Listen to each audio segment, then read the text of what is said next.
ABCs of development. Like we all need like in basic structure to build anything. Like coming to English, we need alphabets. Like coming to the web development, we need uh, the basic designs or the basic outlets, uh, layouts, or we use some kind of an stacks or technologies for building the system. Website could be often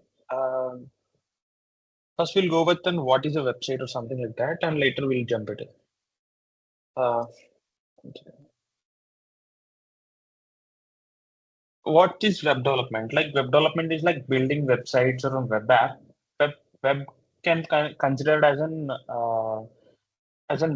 multiple chain or an group of things because coming to websites and all websites can be static or an interactive way or an web app can be an we use so many websites for booking tickets or booking railway tickets or IRCTC kind of a thing or in Book My Show.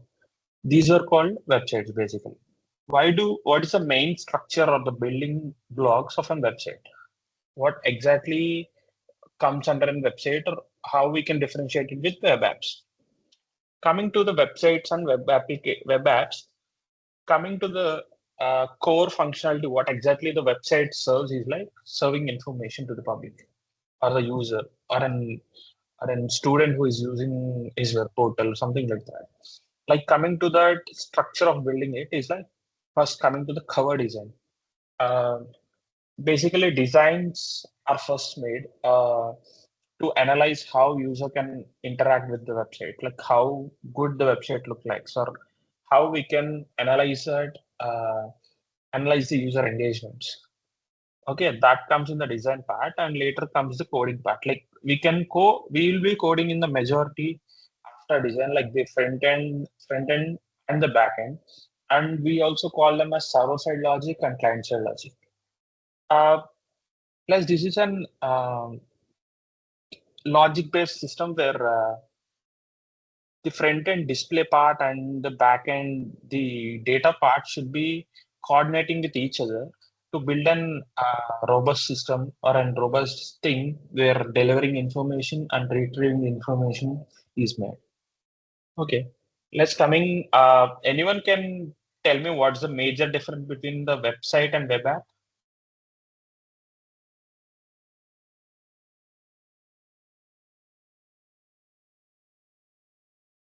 Anyone in the call?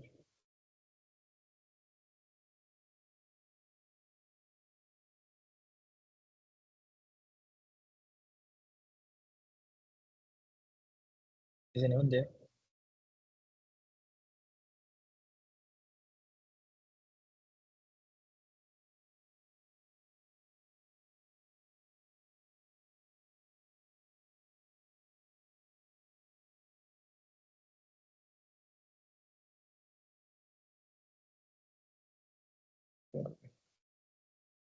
Okay, what's the major difference between the website and web app? Web app is interactive. Okay. Uh, any more major difference? Okay, web app is an interactive while website is static. Exactly correct. Like the major difference is like websites is only for displaying content, as someone has mentioned. Web app is an website is run on browser. Okay. No, web apps are not run on local devices. But web apps are basically this thing which we use for login purpose or an interactive way. We can just put on a CRUD operation or read operation or write operation. Those we call as web apps or web applications, as Divya and the core has mentioned. Uh, Coming to the next.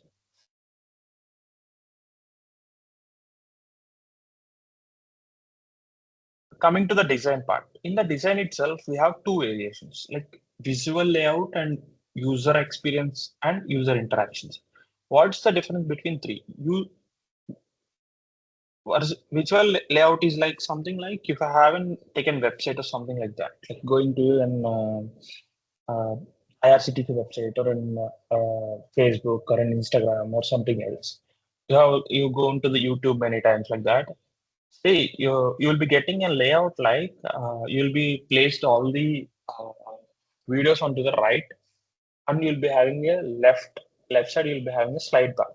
That's the major where the major visual layout is made of.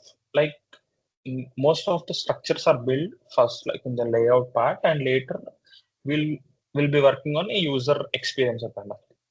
Then comes the user interaction.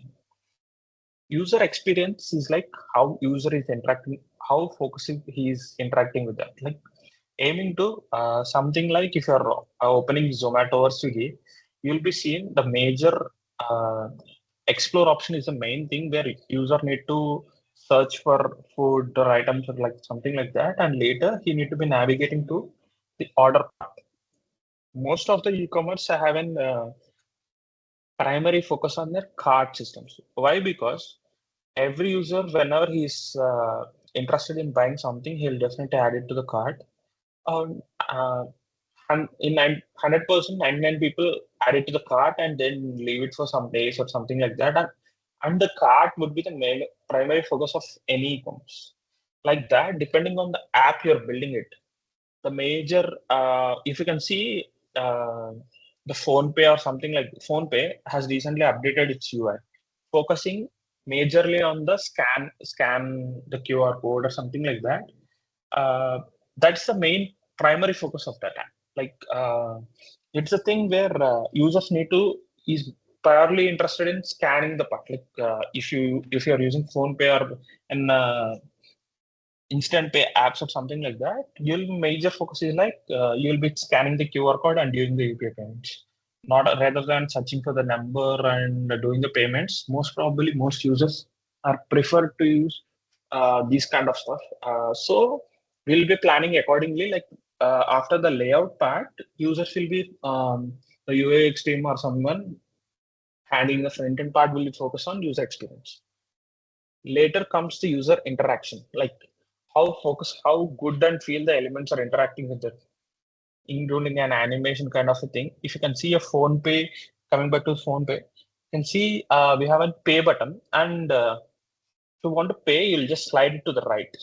Uh, or if you're having an iPhone or something locked, if you're getting a call, you'll just slide it to right to unlock it.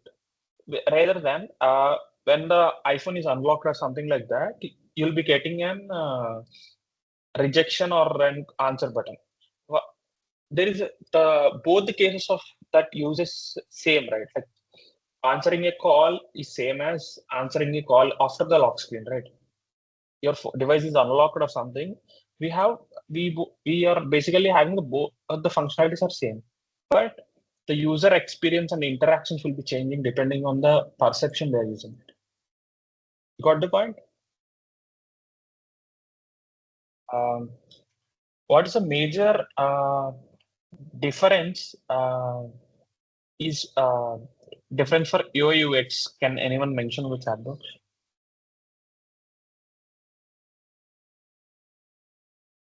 What's the major difference of both the things, UI UX?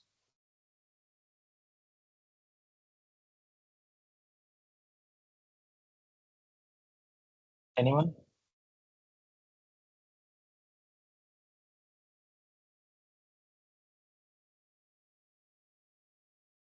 Hello.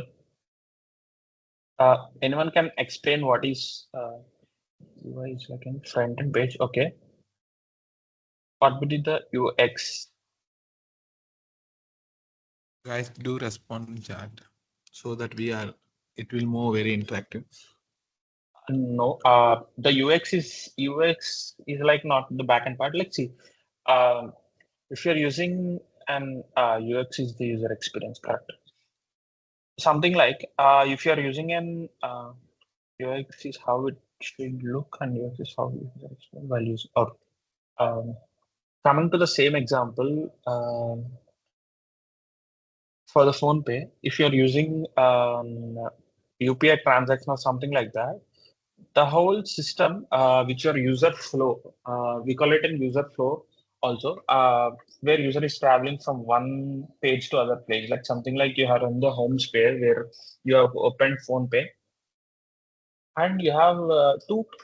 pay the pay vendor or someone using an mobile number which is pronouncing or something like that. You'll just go to the mobile phone number or something tab and just go to the you just enter the number and you'll just pay it, right?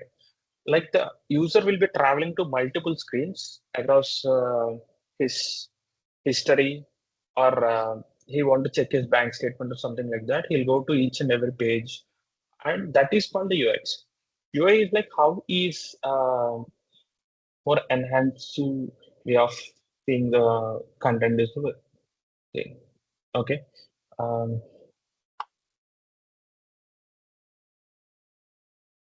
HTML, CSS, JavaScript, as someone has mentioned already. What exactly is HTML for a web page? Basically, if something loads on a web page, you'll be mostly having a skeleton for everything. Like if you're building a Python program or a C program, you'll be having a syntax or body where you'll be having a structure to build something. See here, HTML is a skeleton part. If you compare it to the body or something like that, HTML is a skeleton which gives shape and support to the body, right? Where HTML is for websites. Like you'll be having multiple tags for each structure to be built. You'll be having most probably the head tag and the body tag in HTML. Later comes we'll be integrating CSS to that, where it will be a styling part to the structure which you have built, as like an skin to the body or these kind of stuff. Like coloring your web page or adding more efficient or making it more good looking or something like that is the CSS part. And this CSS, we have multiple types of CSS actually. Those are called frameworks that will come into picture in the later part of the session. And later the functionalities for the JavaScript is like an object-based dynamic generation content of the system. Uh, JavaScript is like can brain to the body. Like if you are having any input fields, providing an something like you are filling an phone number in the text field, you'll be having a validation of 10 digits. Like you can't cross the 10 digits and enter 11th digit. And also, if it that accepts, your data is in uh, something like a crap data or an corrupted data. Like if the user is entering 12 digit number and is not getting OTP, it's not the right case, right? Like you need to restrict the user to 10 digits. Coming to name, if user is entering numbers in the place of name, that's not the fine case. That will not be an user-friendly website or an proper aesthetic website. We don't call them and proper functionality-driven website also. Coming to the next part, as we have already mentioned, client-side logic versus server-side logic. What does a server and a client represent? Anyone in the chat?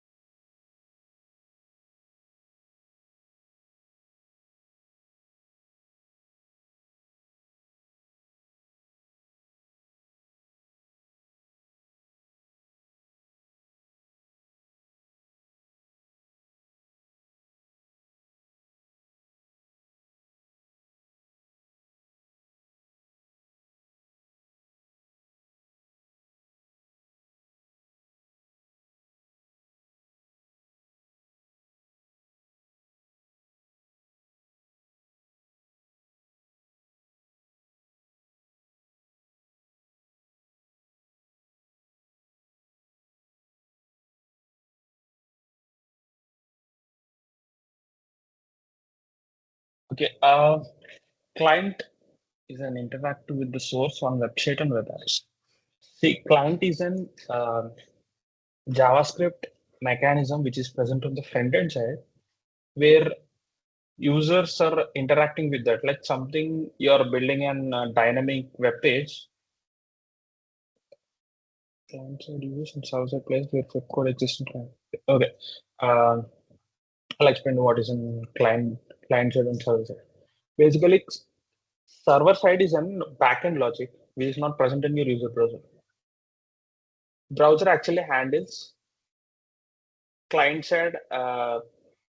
Basically, the person who is using the website is a client first. Like this has a JavaScript existing in the browser, so that whenever an user operates on an action or something like that, an animation or an mouse over or something like that, that is an client side logic. I have written a code for validating an input field. Basically, it is something like the number or a name, which we have previously discussed. Server side is like something like and data. Whenever you're using a Zomato or Swiggy, whenever you're opening an restaurant or an food item, which you have a favorite or something like that. But I'm getting the data whenever and after clicking the click point or something. That is from the server end. What I have written on the server side logic that exists from data processing or authentication can also be the server side logics. Basically, if you have seen in the first year or second year of your BTech, uh, you'll be writing your C program and addition of two numbers or three numbers or something like that.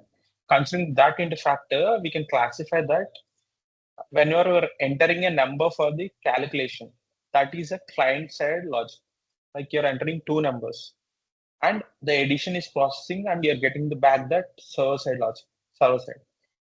What's the major difference between server side and client side? Why we need to write to differentiate or when we need to categorize two things into server side and client side? Because see, whenever you're using only client side, it isn't static website or it's if it's a dynamic as well, using a JavaScript or something like that, you're entering numbers and you're getting responses. Whenever you refresh the website, you automatically the data loss will be there. Something like you have written in two input fields in HTML and you have a third field which is an readable format. So you are entering an addition of two numbers and one and two have entered it. And in the read box, you have gotten three.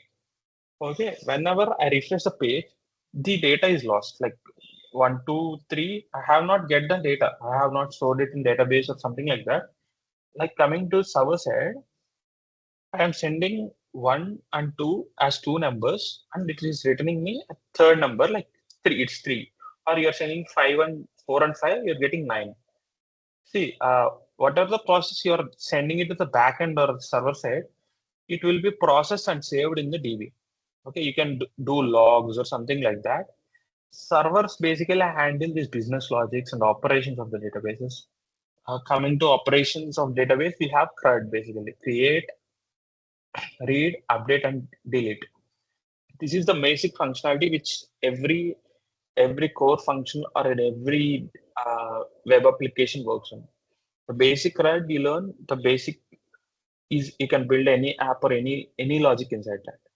If you are taking Swiggy Zomato as an example, let's take you're a new user, you're registering for then ordering something or something like that, and you have filled up a form giving your name, for a password, and your email ID, etc., etc. You're just adding these records into the database. Okay. Uh, and later you want to log into the same account, you'll just give it again the same email id and the password. There you are just cross verifying if the existing data is present in this server side or not. Like if you are sending email id password, it just goes to the database which is at the server end and just checks whether the email id and email id are matching or not, a password and password are matching or not. If both matches, you will retrieve a third candidate who is the username. We'll also get some tokens. We call them tokens or authenticators or JWT. And this is an unique string which is generated for the user, whoever logs in. That that string is decoded in the client side so that you have sent Manohar and Manohar name and username as password something XXX or something like that, and the server returns me the server returns back me an user ID or something like that. That will be the major username which is displayed in every website or something like that. Why do we use this cross verification. Why can't we use a client-side logic to build that? Basically, we can't connect client-side logics to the database directly. That's why server-side logic is a major thing which which has which we call it as Web 2.0 or something like that. And we will be having multiple architectures of web applications. Like coming to the single page architecture is something like have a single page and you render everything in that single page itself. Like you will be having tons of data loading in single page, and you guys may be aware of React and React Native, Next.js, and these kind of stuff are a single based architecture. And you can change their architecture as well. Like the most of the frameworks which now existing in the market are having a multiple capability that they can be changed to different architectures. Like if you are building an app in the previous gen, like when we used to do it in JSP or JavaScript or something, Java or something like that, we don't have a flexibility of shifting the architecture to the different multi-tenant or server-side rendering or monolithic architecture or microservices. These kind of stuff was not available at that time. Um, that time we used to use only monolithic architecture is a major chunk of this thing has happened so long. Uh, like if you can see IRCTC website or these banking application, they will be still running on the monolithic architecture itself. They have not updated anything because the code is huge. But if you want to reconsider it or re-upgrade that, it will take a lot of time to do that. So most of these banking applications and payment gateway stuff have been using the same architectures as the previous. What exactly is the difference between microservices and single page architectures? Is like single page architectures are loading multiple things in the same web app. Like if you take a React application, you'll be loading multiple pages in the same, you'll be loading multiple routes in the same page. Like whereas coming to microservices, if you are taking Amazon for an example, you have a login screen, right? Login screen will be deployed in one server, and your homepage will be deployed in the second server. And what are the things you browse or add to cart or this kind of stuff will be in the third server. These servers are internet connected with them so that if you're having a unique token which can match everything, user authentication token or JWT, that can be the major connectivity or an interaction between the separate modules. Microservices would be when you're scaling it to an 1 lakh users or 20 lakh users, then microservices comes into that. When coming to monolithic architecture, again, uh, you'll be having backend and frontend in the same code itself. While using core PHP or JSP or .NET pages, this is the monolithic architecture is the uh, major this thing where core PHP, core Java, these kind of languages use monolithic architecture. Why? Because something it supports the front end client side rendering and server side rendering in the same page. But you'll be getting a doubt that why can't we use it's a more an advanced kind of a thing like using both in the same case you may think, right? But the issue is like if you're using same client side rendering, server side rendering the same file, the problem is like the load of an if someone if 5 users are using it, the load of it will be an hectic for the code base to be interact when it comes to interaction. The more number of users you grow, the monolith is actually will be that slow. Like if you're having a RAM capacity of 4 GB and something, and you are pulling out an 300 users or 400 users per click or something like that per an at a stretch or something, the instance will be too hectic to handle that. So that we came up with a new solution coming like server-side rendering architecture. Why? Because in server-side rendering, we have two estimated, like two classifications. One is backend and one is frontend. Uh, what would be the major difference coming to monolithic and server-side rendering is like if you are having a backend running on a server and we'll be putting front end on different server. Or you can use both the thing, but the issue is like it won't if you are giving 1,000 users or 10,000 users or 1 lakh users, the capacity will be distributed to both the backend and front end. While coming, if you're using 4 GB or 6 GB, it never minds like if your folder structure are decent enough, using an model view control architecture or something like that inside these folder structures and all, it will be a decent amount of server costings and the server capacities as well. That would be the better upgrade than monolithic architecture. Like coming to progressive web app architecture, this is most probably for the applications on mobile phones or in desktop apps or in uh, something like if you're using what we are using now, the themes and all can be in a progressive web app itself. Like this is on a scale of this can be an scalable part. Like when you're coming to applications and all, it will be deployed in the App Store or Play Store or in if you're using Windows, so Windows also.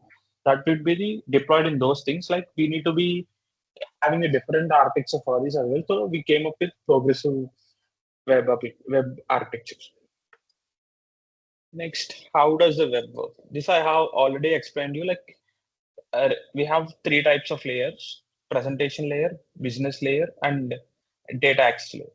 In coming, if you're entering your username and password, then we'll log in. Later, it checks for the credentials is correct or not. Later, it checks the DB is existing or querying it. Later, if the credits are matched, then it notifies the business layer. As you can see the visual representation of the flow, and like it in the step 6 it directly goes to the login success page or redirect to the dashboard or something like that. Frameworks, basically frameworks are a blueprints of our project or an system which we are building or an application. What exactly is a framework? Can anyone explain on that?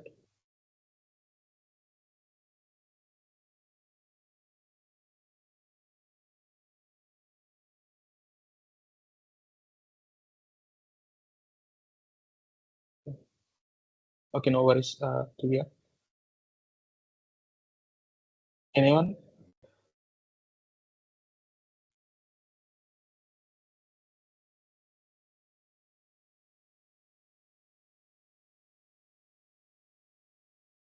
Okay, frameworks are like an and folder structure or a blueprint of how your applications need to be existing or how you need to be structuring your data or how you need to be handling your data or controlling the data or something like that. Like we have multiple types of frameworks. Like coming to the Node.js, which everyone is familiar about, we have Express on it, which is a module kind of a thing, and we have an uh, JS framework over that, like Node and Express, React.js, Vue.js, Next.js, and these are a chunk of a framework of JavaScript. These are all built on JavaScript, where binding of data is done, and later uh, we use it for a different. We use different things for different cases, like going for the Node.js or something. It's for backend purpose. Coming to React, Next, and Vue.js, these are comes under front end development. Like coming to the structure on PHP, it's Laravel. We have code igniter and some other things are there as well. Like coming on a Dart framework, we have Flutter, which is used for an mobile-based applications or an interactive application kind of a thing. We have Angular as well, which is built by Google and team. These are the framework architectures. Like that one, we have seen about the system architecture. This comes under framework architecture, where this is the major chunk where uh, the types of architectures and the cost cutting comes here. See, when you're going top of this, we have three-tier organization. This is like an application tier and presentation tier DB tier. This is basically an monolithic architecture, which can be an something like a model specific or a folder specific kind of a thing. Coming to push or pull data, this is basically when a component or an backend CRUD is working on it. Like push is like backend part where you have to push data to get that push values, like something you have selected a restaurant in a Zomato or Swiggy, and you'll be getting all the menu parts or menu cards. This is available food items with discounts and A to Z. That is a push. This is based on a component logging purpose. Like in the front end, we'll be having dividing in each web part into a component. And coming to the model model, this is basically coming under a larval case where you'll be having a model and you'll be having view models as well. This is like what data we need to be rendering when the view is actually working on the part. Like you're showing if someone is checking his results or something like that, what are the details I need to be showing to the user from my end? Something like his one results are out. We need to show his one results. So in the view model, we'll be showing what are the subject names we have, and what are the other things we need to be getting it, roll number, etc., etc. We need to be getting it there. And view is like an HTML page, or depending on the technology you are using. If you're using a Laravel, you'll be rendering it on HTML or something. If you're using Laravel plus React JS, you'll be rendering it in the React JS. And if you're using Angular or something, a TypeScript or something, you'll be using TypeScript part for rendering. If you're using Angular, you'll be using Angular for that. Modeling is like the backend technology whatever you're using, and what is the it can be like in JS format or in TypeScript format or something like that. Like coming to view model controller, it is like if you're using monolithic architecture, you'll be having everything in a single part. Coming to the model view controller, first thing, you'll be having all of these three things in the same part. Model is like an database structure which exists in the something like you're creating a Mongo model or an something like an migration seed for the MySQL. These would be the major DB constraint things which we create in the model. And next comes view. View is same for everything. Like it can be a React application or an Flutter app which you're using in the front end, or an just in basic Swagger application, something like that. Swagger documentation, something like that. And controller is also is all about our business logic. Where if you are sending the restaurant name, you'll be getting the space. If you are sending in card, if you're sending an item to add to cart, it will return the orders cart with order values and order amount and calculations.